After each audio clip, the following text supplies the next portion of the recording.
Here's the story about how I got broken up with and then I got my ex back and why I help other people do the same thing these days. So after my divorce, I started dating around, and this is in my mid 30s. And I started dating around, I'm in shape, I'm really bettering my life and whatnot. And literally the third girl that I went on a date with was super into me. She was cute, everything was great, hook up on the first date.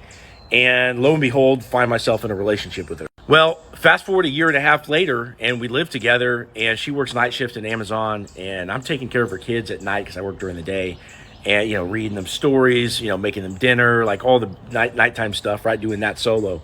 And come to find out, she's cheating on me with some guy at work. Now, at the time, I didn't think I could do any better than her. And, I didn't know why she was doing this. I took responsibility for maybe this situation occurring or whatever. And, but I just didn't think I could do any better than her. And I wanted to stay and try to fix it. Now, of course, the fact that she could cheat on me and get away with it, and I would still want to try to fix things, only encouraged her to, think less of me. And so eventually we break up. So for a little while, I moved out of the room and I moved to the basement. And I think we might have had like a back and forth stint for a little bit, but eventually ended up right back there.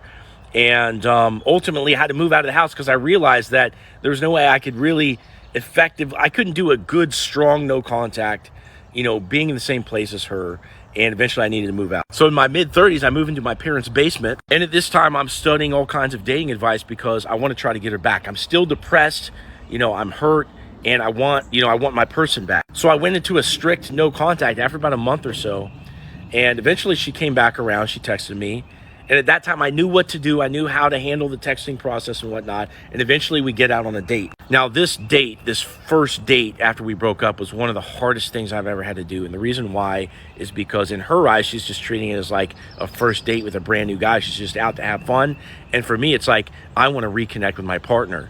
Now, I knew that it was a wrong move to talk about old baggage or, go down the memory lane or whatever. Okay. But I could see in her eyes that she just wanted to chill and have fun. And that's what I was doing too, but I was stuffing down all my emotions. Now we started to go home back to her place after the date, and she called it off halfway because she was, second guessing herself or whatever. But eventually she came back around and we went back into a relationship. Now this only lasted for a month before she dumped me again, but I had proven that I could reattract her. But she came back later and I didn't go for it, because fool me 3 times, I'm a fucking idiot, right? So I went out into the dating world and found my current wife. But understanding that, failed relationships are a pain point. And this is the point where people start to seek advice and start to fix their romantic lives, inspired me to start helping others do the same thing. And so if you're in a situation with your ex and you want to try to get them back, click on my profile, click the link in my profile, and I'll teach you how I got my ex back.